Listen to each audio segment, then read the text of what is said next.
first, by the end of the lecture, you should be able to describe the histological features of the urinary system, which includes the kidney, ureter, urinary bladder, and urethra, and also to correlate the knowledge of histology with its functions and also relevant clinical conditions. Okay, so a bit of overview of the structure of the kidney. So as you all know, the kidney has an outer cortex, which is more darker shade in histology. It's more darker, and the inner part is the pale staining medulla. Okay, so the medulla contains about 8 to 12 discrete pyramid-shaped regions called the renal pyramids. Okay, and the base, so if you imagine there's pyramids here, so the base of the pyramids will be near the cortex or oriented towards the cortex, and it is part of the corticomedullary border. As the name suggests, the border is between the cortex and the medulla. Okay, so this is the base of the pyramid, and the apex of the pyramids will be pointing towards this papilla, medullary or renal papilla. Okay, towards the hilum of the kidney. So if we zoom in at the renal papilla, so if you imagine here, the renal papilla here, okay, so the renal papilla are actually cupped with this minor calyces. So this is one minor calyx, if you imagine. Okay, I think in gross you will learn about the calyces. So we have minor and major calyces. Okay, so this is an example of one minor calyces, and at the tip of each renal papilla we have this. So this is the tip, and this is the area cribrosa, which is part of the minor calyx lah. The minor calyx is the cup shaped projection here, okay, or cup-shaped structure here, and this area here is called the area cribrosa. Okay, so it is pierced by about 20 or so openings of the papillary ducts of Bellini. So these are all ducts of Bellini opening into this area cribrosa. Okay, so ducts of Bellini are actually larger collecting ducts. So if you imagine many collecting ducts will drain into bigger collecting ducts, which are called these papillary ducts of Bellini. Okay, so from the base of the pyramids, the medullary tissue extends into the cortex as medullary rays. So these are medullary rays extending into the cortex. Because we'll talk about the medullary rays and what they are later on in the lecture. Okay, so just some terminology that you need to know. So the difference between a renal lobe and lobule. So a renal lobe is basically one medullary pyramid and the cortex over the base. So this whole area is a renal lobe. Okay, whereas a renal lobule is a smaller structure within that.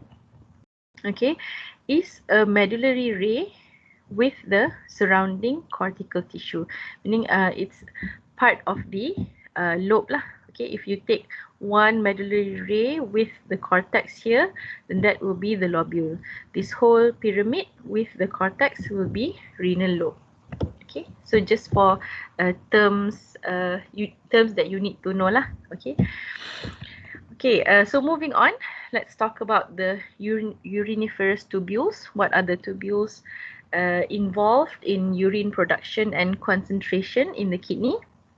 Okay, so the uriniferous tubule is composed of a nephron, which produces the urine, and a collecting tubule, which concentrates the urine. Okay, so as I mentioned earlier, several nephrons are drained by a single collecting tubule. So if you see this one collecting tubule here, this is one nephron. Okay, so actually a few nephrons will drain into one collecting tubule. Okay, here there's only one lah. Okay, so several nephrons will drain into one collecting tubule. Okay, and multiple collecting tubules will then join deeper in the medulla to form larger ducts. Okay, I mentioned this before. Okay, and the largest of all these collecting ducts is the duct of Bellini at the renal papilla. This one that we saw here lah. Okay, so these are the largest of the collecting ducts, which are the ducts of Bellini draining into this area cribrosa lah. Okay. So we'll talk about nephrons first. So what are nephrons? It is the structural and functional unit of the kidney.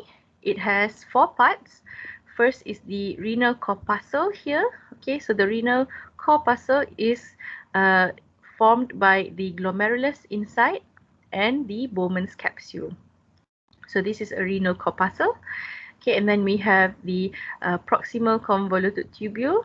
Then we have the loop of henle and also the distal convoluted tubule. Okay, so all this forms the nephron. Okay, so let's talk about the renal corpuscle first. So this area here, so if we take out the renal corpuscle, this is what it will look like. Okay, so it is responsible for filtration of blood. So the contents of blood will be filtered to produce urine inside the kidney. Okay, so it is present in the cortex. You can find all these renal corpuscle in the cortex of the kidney. It has 2 poles. So the vascular pole here, where the capillaries enter and exit. Then you have the urinary pole, where the PCT will drain urine from the corpuscle. Okay, so it has 2 components. First is the Bowmans capsule, which is made of the capillaries.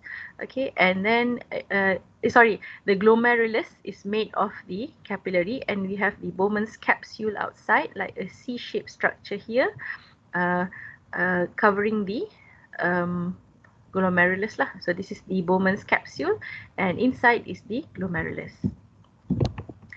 Okay, so we'll talk about the Bowmans capsule. It is a converted cup-shaped structure here due to invagination of the capillaries. So this, if you see this black and gray area here, so this is your Bowmans capsule in C shape. Okay, it has a visceral layer, which is this layer here. Okay, so the visceral layer lines the glomerulus or the glomerular capillaries. Okay, and the parietal layer is the outer layer here lah. Okay, continuous with the PCT. Okay, so if we talk about the visceral layer first, okay, it is made of specialized epithelial cells called podocytes.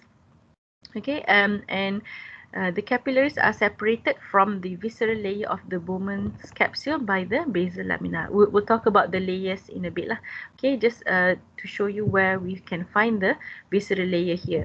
Okay, and the parietal layer here is made of simple squamous epithelium and is continuous with the cuboidal lining of the PCT here.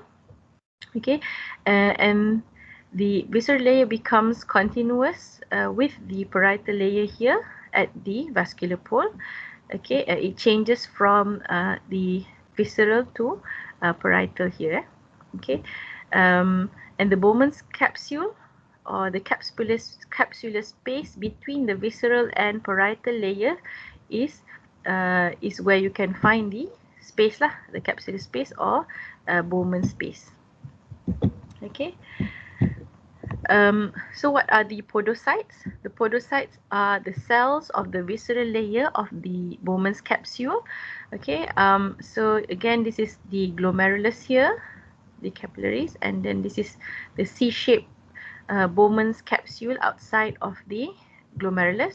Okay, so surrounding the glomerulus, here we have podocytes. Okay, in the visceral layer, we have podocytes. So this, if we look into an electron microscope, this is what the podocyte will look like.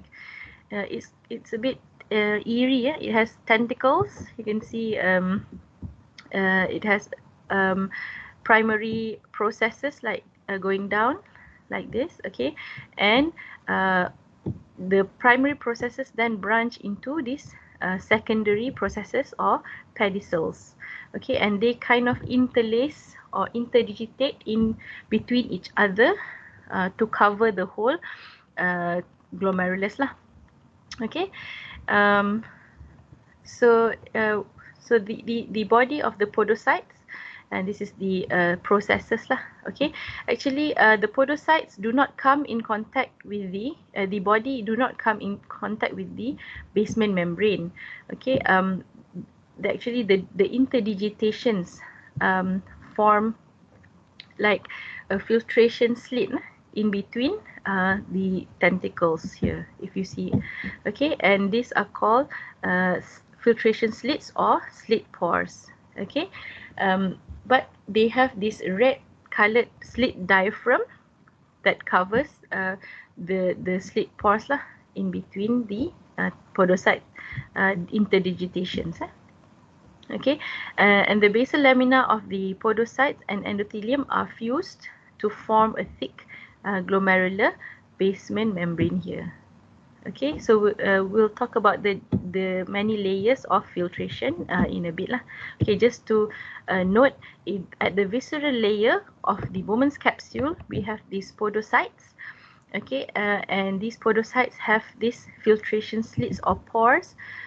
They allow only selective materials to pass through this membrane. Okay, so moving on to the glomerulus. So it is composed of tufts of fenestrated anastomosing capillaries supplied by the afferent arteriole. So if you imagine, this is the afferent arteriole supplying this tuft of capillaries or anastomosing capillaries in the forming the glomerulus. Okay, and then blood will be drained out via this efferent arteriole.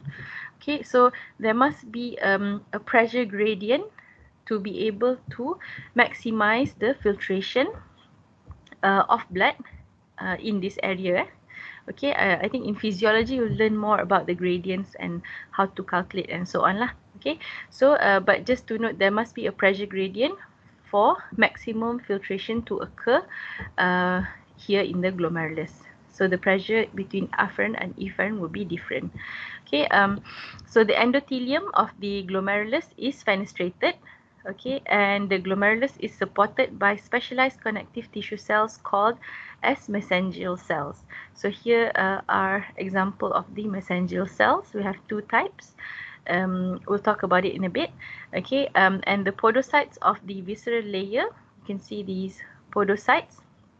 So they kind of closely invests in the glomerular capillary layer.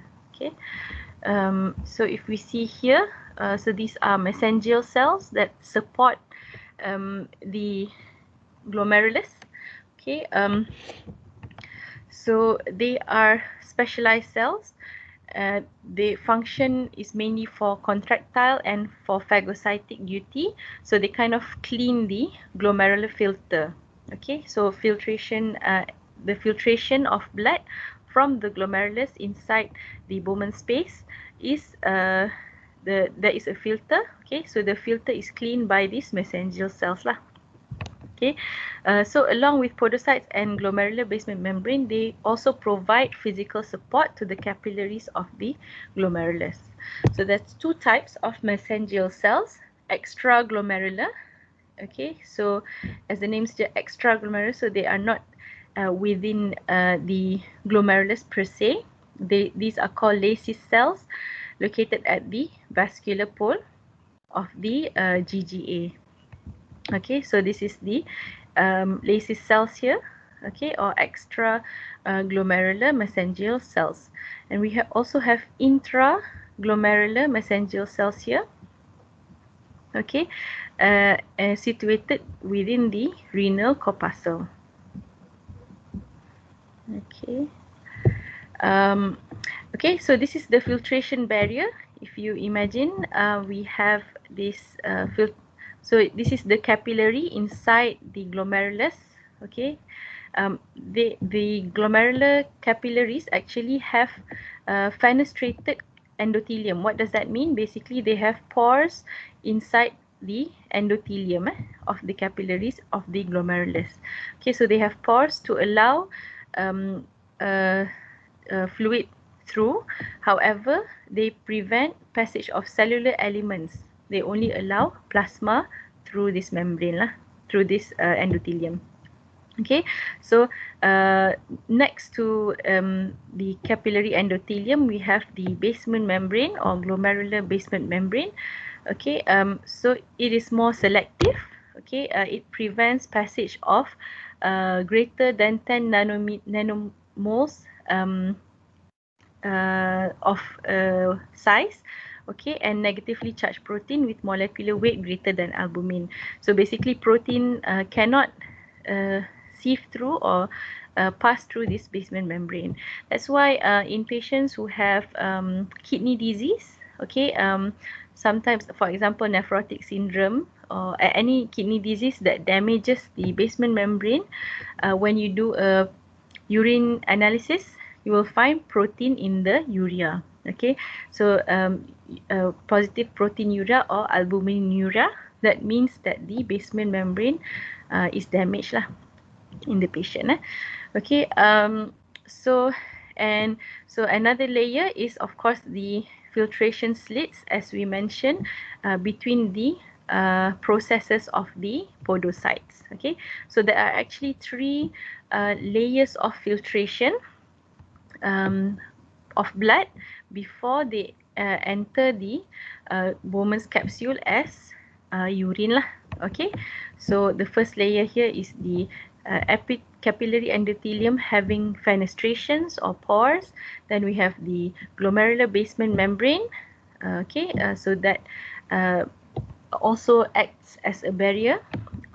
Okay, and then we have these filtration slits also in between the processes of the podocytes. So about 125 mL of glomerular filtrate is produced per minute by our kidneys.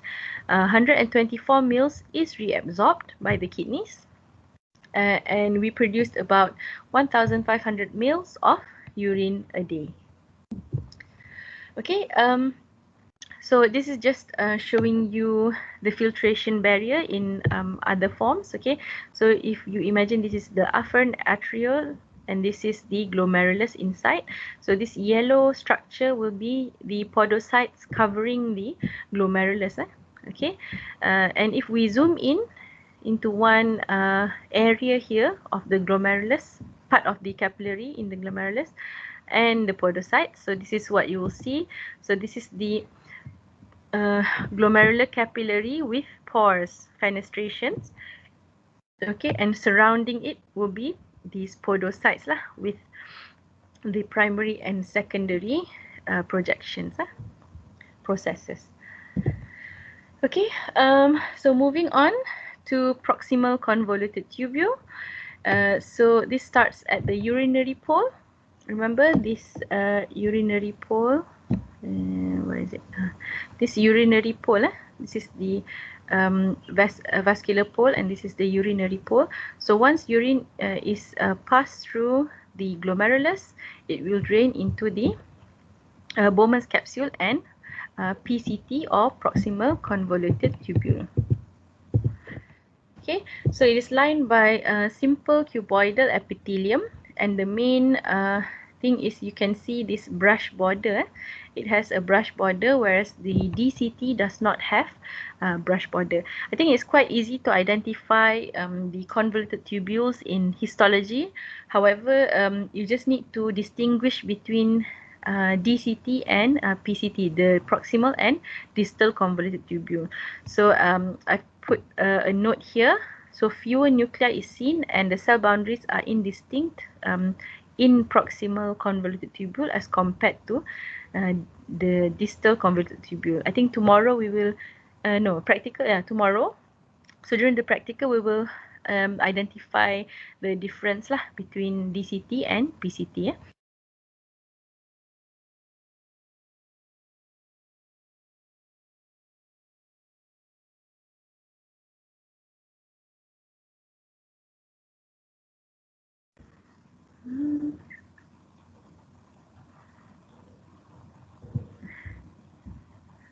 Okay, I think I got disconnected. Can you all hear me? Yes, doctor. Yeah. Okay. Okay, so the proximal convoluted tubule is made up of two parts. The convoluted part, you can see this wiggly convoluted part, and the straight part, which will be continuous with the descending limb of loop of henle lah. Okay, so actually the straight part will become the thick descending loop of henle, and this will be the thin loop of henle lah. Okay, so the loop of henle arises from the proximal convoluted tubule in the cortex. It then dips down in the medulla as descending thick limb. Okay, so this is the straight part of the PCT. Okay, and then it descends into a long thin segment or thin limb of the loop of henle, and then it ascends in a thin segment as well, so a thin limb of the loop of henle, and then which joins with the thick segment of the DCT as the ascending limb of loop of henle. Okay, so part of the PCT becomes descending loop of henle, the thick segment. Okay, so basically the loop of henle has thick and thin segments. You can see this part is thicker than the lower part. Okay, so PCT becomes the thick segment of the descending loop of henle, and the DCT is part of the ascending loop of henle, which is the thick segment lah.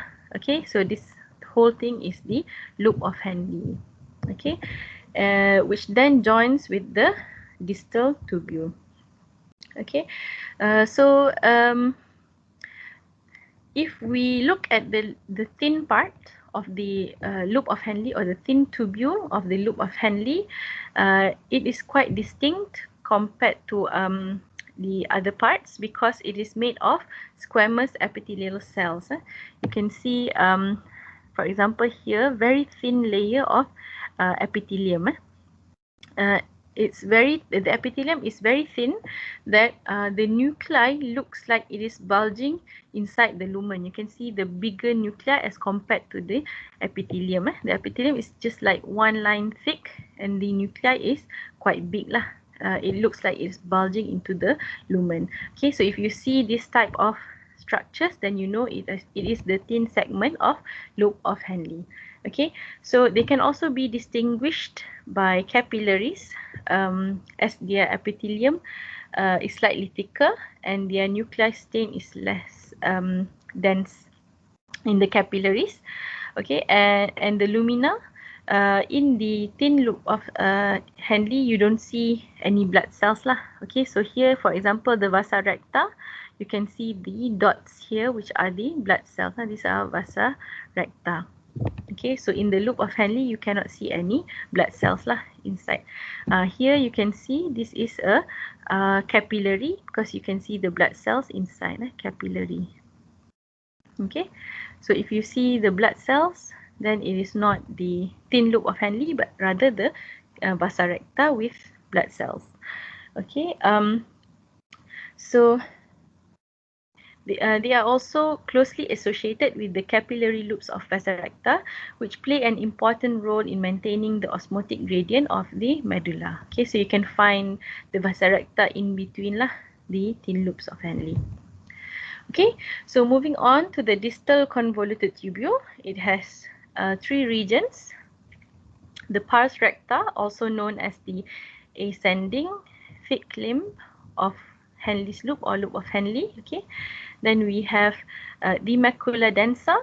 Here we will talk about the macula densa in a bit, and the pars convoluta, which is the distal convoluted tubule, the main part lah of the distal convoluted tubule. Okay, so if we see a diagram or a under the microscope, so you can see the PCT and DCTs are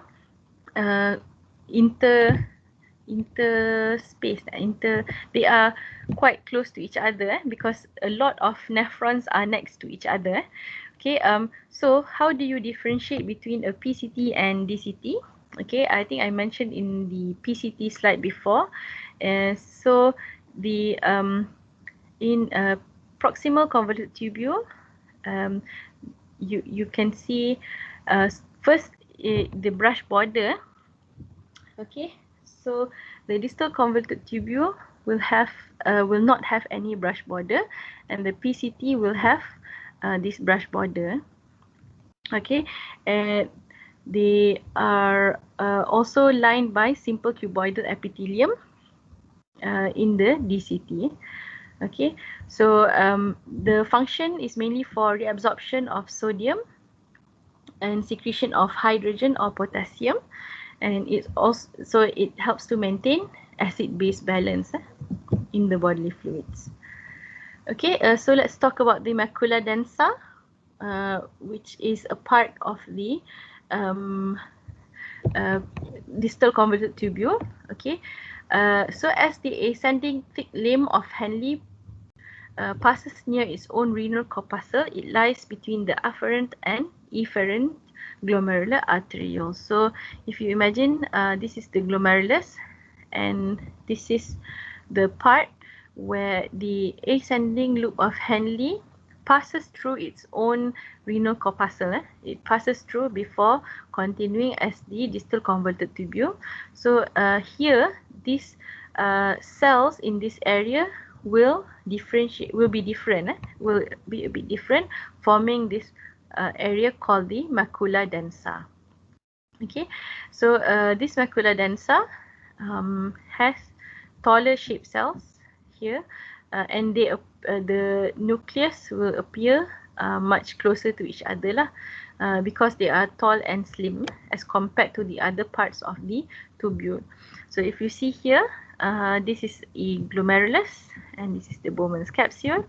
Okay, and this is the part of the ascending, the PCT, or the after the ascending limb of loop of henle too. Okay, passes near the afferent and efferent arteriole. So this area here will convert into this macula densa. You can see the cells are taller. The nucleus looks closer together as compared to the other areas in the tubule. Okay, so these cells are called macula densa.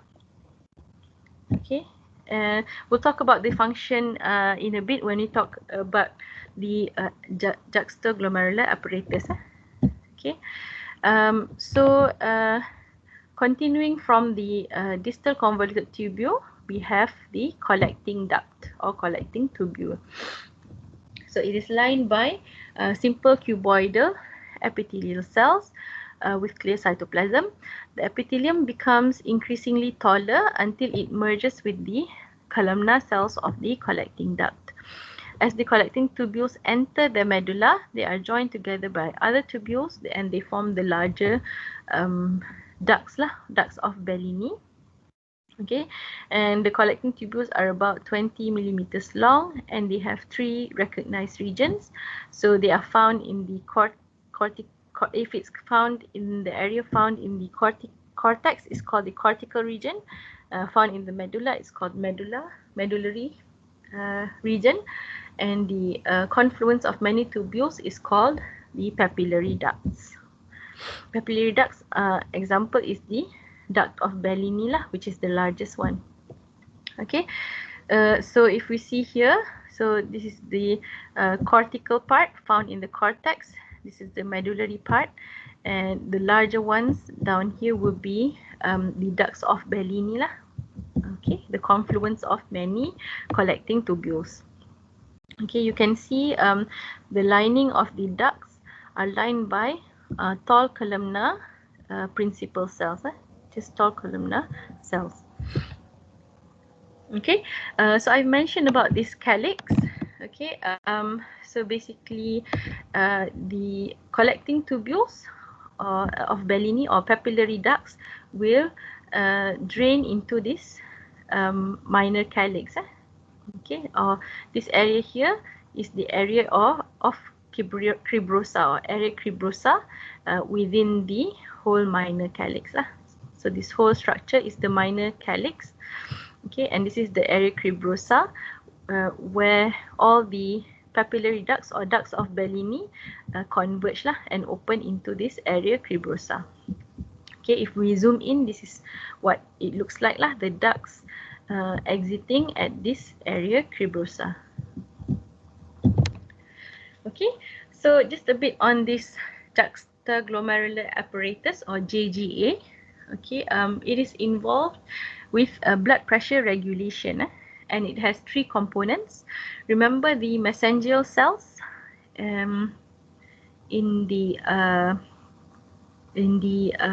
we have mesangial cells in the glomerulus. Okay, so the extraglomerular mesangial cells or the lacis cells is part of the JGA. Then we have the macula densa of the distal tubule, and we also have the juxtaglomerular cells of the afferent glomerular arteriole. Okay, so this is the juxtaglomerular cells and macula densa. Okay, I'll just show you, this is a better picture.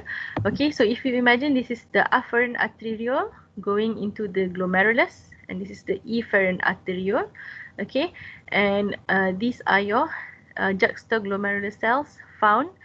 They are actually modified smooth muscle cells in the tunica media of the afferent arterioles.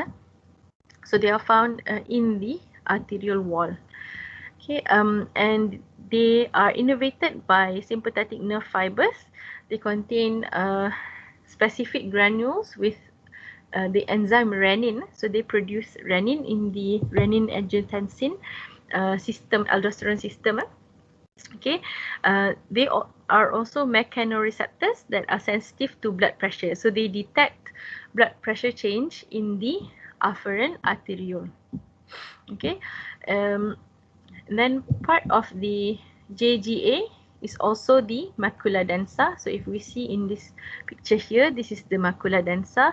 Remember, macula densa is part of the distal convoluted tubule that passes in between the afferent and efferent arterioles, and they are specialized cells. They are taller in shape, okay, as compared to the other cells in the distal convoluted tubule. Okay, and these are macula densa. Okay, they also form part of the JGA lah. Okay, so again here, so this is the glomerulus here. Okay, so this is the DCT with the macula densa. Okay, so macula densa are sensitive to concentration of sodium ions in the fluid. Okay, so we have these juxtaglomerular cells which are sensitive to blood pressure change in the afferent arteriole, and we have the macula densa which is sensitive to concentration of sodium ions in the fluid. Okay, so we also have these lacis cells. Okay, so three components to the JGA. So the third component is this mesangial, extraglomerular mesangial cells or lacis cells. So they occupy the space bounded by the afferent arteriole, macula densa, efferent arteriole, and vascular pole of the renal corpuscle.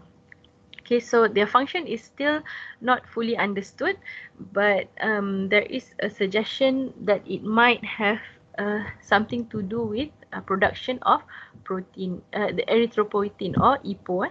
Erythropoietin, if you remember from your hematology block, it is involved in the production of red blood cells. Okay, that's why patients with renal failure and renal disease, they can also have anemia because of low red blood cells in the body. Okay, so what is the mode of action of this juxtaglomerular apparatus?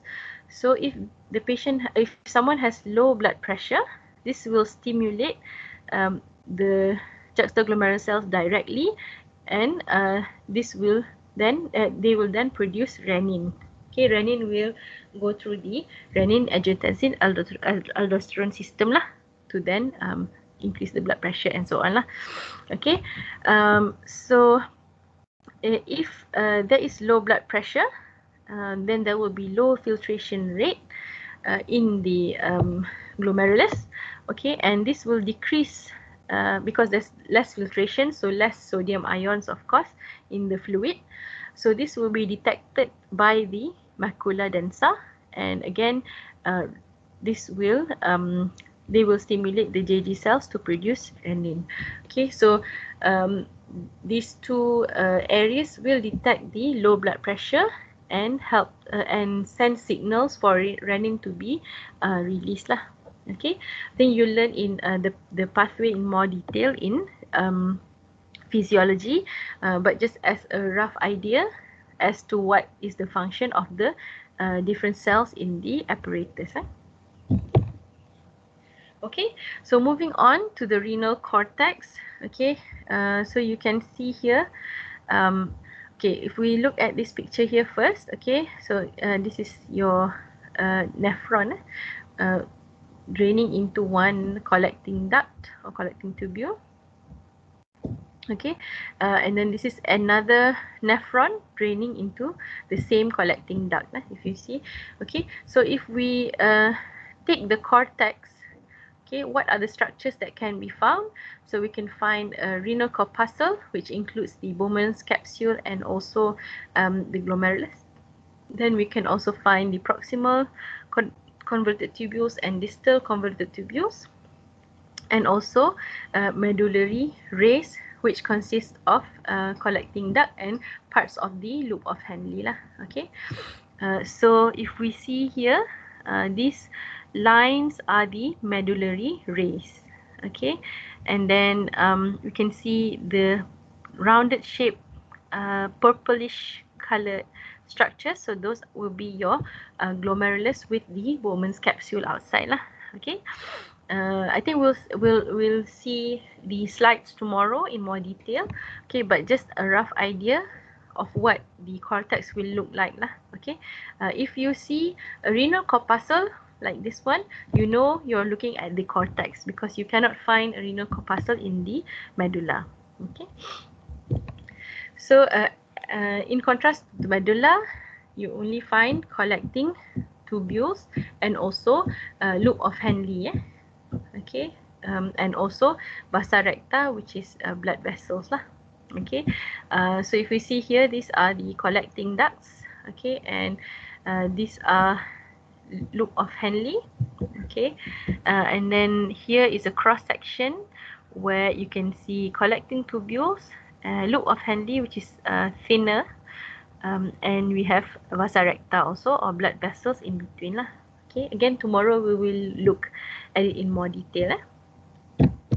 Okay, renal sinus is just basically a fatty compartment along the hilum of the kidney that invests the renal calyces, pelvis, blood vessels, lymphatics, and nerves.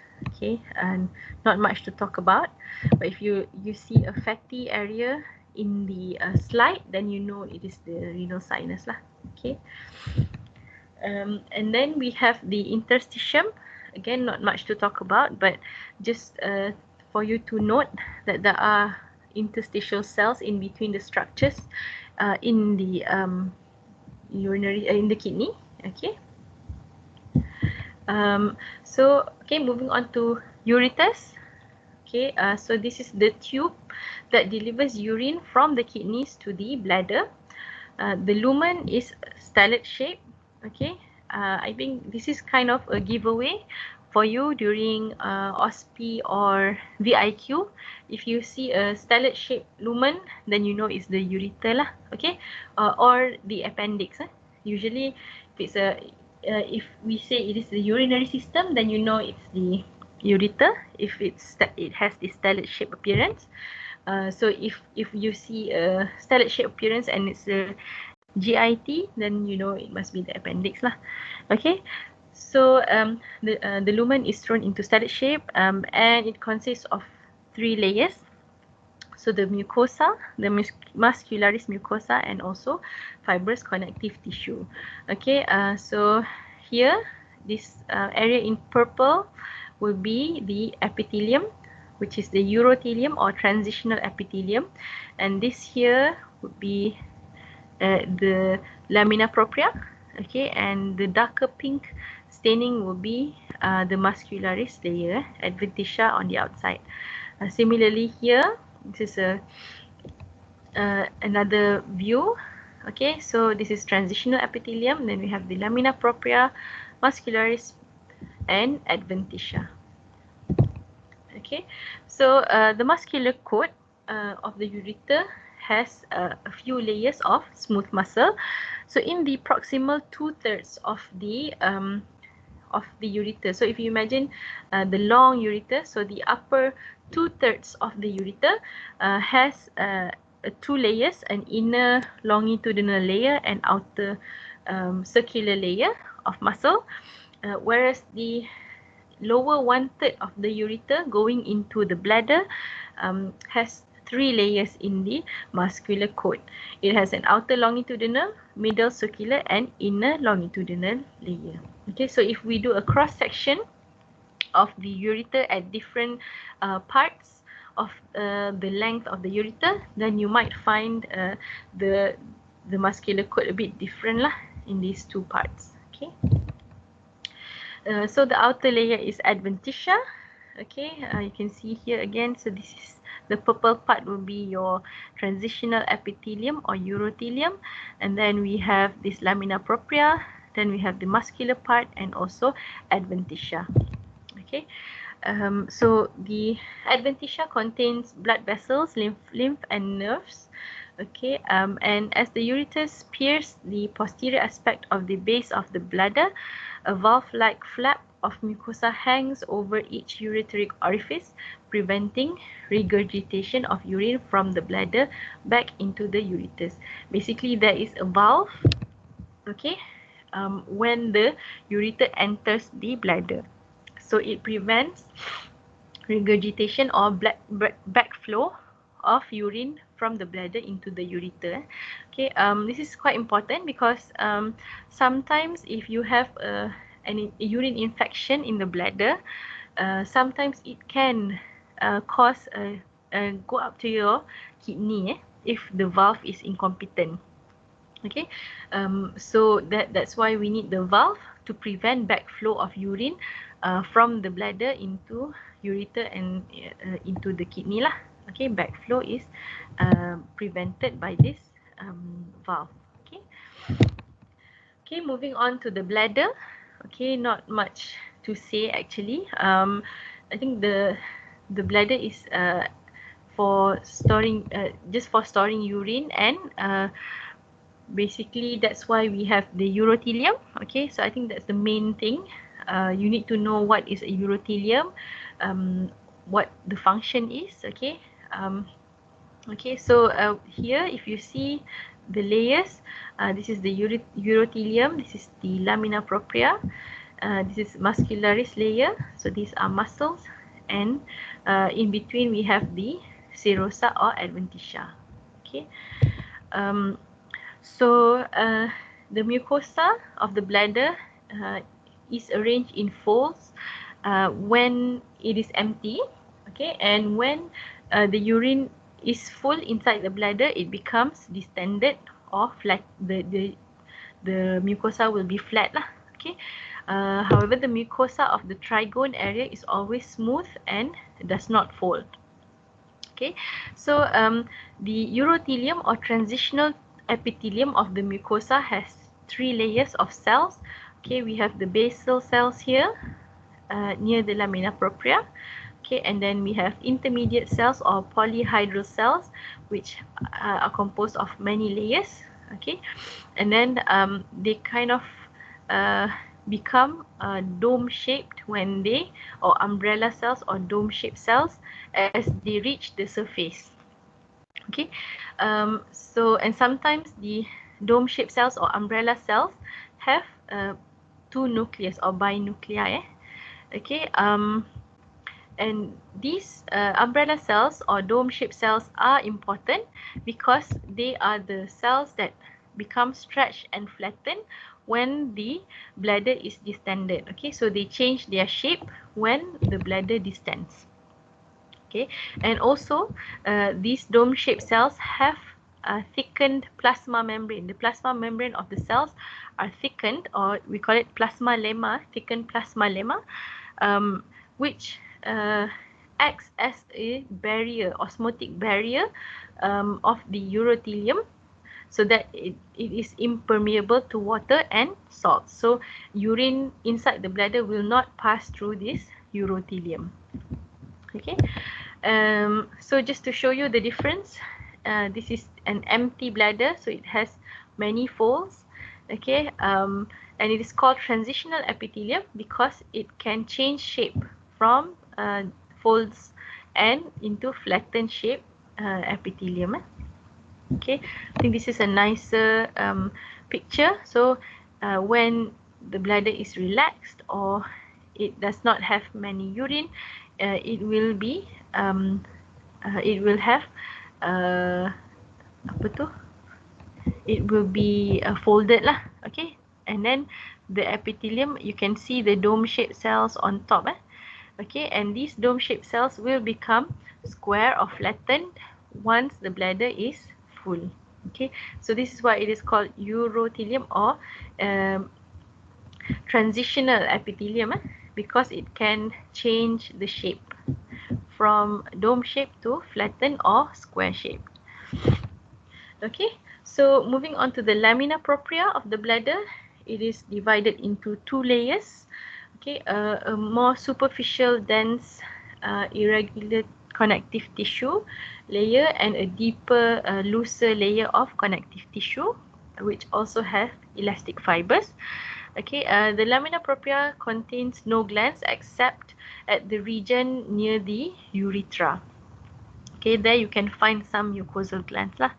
Okay, however, these glands extend only into the superficial layer of lamina propria. Just some glands present lah, but you can't see it here. Okay, so muscular coat of the bladder, we have three layers of smooth muscle. Okay, inner longitudinal and a thick circular, middle circular, and a thin outer longitudinal layer. Okay, so the middle circular layer is what forms the internal sphincter muscle. Okay, and on the outside we have the adventitia, composed of dense irregular connective tissue with a lot of elastic fibers, and the superior surface of the bladder is covered by serosa. Okay, so moving on to the urethra, which is the last organ in the urinary system. Okay, so the mucosa has varied epithelium according to which part of the urethra we look at. Okay, so then we have the lamina propria, and then the muscular area lah, okay, and then the outer layer. Okay, in the male there are three regions. We have prostatic, membranous, and spongy. Okay, if we see here, this is urothelium, okay, and this is prostatic urethra. So different parts of the urethra have different types of epithelium. We will talk about it in a bit. Okay, so in the penile, this is the urethra here, and it is lined by stratified non-keratinizing squamous epithelium. Okay, so just if you look at this table here, okay, the difference between male and female urethra. So the conduit in male urethra is both urine and semen. In female, it's urine only. The length in male is between 15 to 25 centimeters. In female, it's shorter. That's why in female, they are more prone to get urinary tract infection or UTI, because any bacteria from the outside only needs to travel a short distance to infect the bladder. Okay, so UTIs are more common in female. Okay, as to the parts, they are lined by different types of epithelium. So in male, we have the prostatic part, which is inside the prostate or traversing the prostate gland. is lined by urothelium. And the membranous part of the urethra, where it traverses the urogenital diaphragm, this is lined by pseudostratified columnar to stratified columnar epithelium. And the final part, which is the spongy part inside the penis, the proximal part is lined by pseudostratified columnar or stratified columnar, same with the membranous part. And the more distal part is lined by stratified squamous non-keratinized epithelium. Okay, whereas in female, close to the bladder, it is lined by urothelium. In other sites, it is lined by stratified squamous epithelium. Okay, as for the external urethral sphincter, in male, it is found, the voluntary sphincter is found in the membranous part of the urethra. Okay, this part, membranous part of the urethra, where the urethra traverses through the urogenital diaphragm. Okay, in female, it surrounds the middle and distal urethra. Okay, as for the glands opening into the urethra, in male, we have the ejaculatory ducts and prostatic ducts, and we also have bulbourethral glands and the glands of Litter draining into the spongy urethra. I think we've learned this in repro. Okay, and in female, we have the paraurethral glands, which empty into the ducts in the external urethral meatus. Okay, and the external urethral orifice for male is situated at the tip of the penis, and in female it ends directly in the vestibule between the clitoris and the vagina. Okay, so I think that's all for the lecture. Okay, I hope you remember them for tomorrow and Thursday's practical. We will be looking at the specimens in the lab. Okay, so for those who are still not yet in campus, can you email us personally about the practicals? Because we will have to arrange something for all those who are not in campus lah. But we will not be able to do face-to-face for you lah. We will not be able to repeat face-to-face practicals for you. We might have to do an online session or something else lah for you. Okay, so just email us, or maybe the class rep can take your names, list down the names, or maybe you can email me personally each, because I'm not sure how many of you are still not in campus. So it's easier if you email me personally or give your names to the class rep lah. Anyhow, just let us know how many of you and who are you that are not yet in campus, so that we have to arrange an online session lah for you. Okay, so thank you very much. I'll see you in campus tomorrow, hopefully, or Thursday. Thank you very much. Oh, John, can you take the attendance? Thank you. Thank you very much, Julia. Thank you, Doctor. Thank you. Thank you, Doctor. Thank you, Doctor.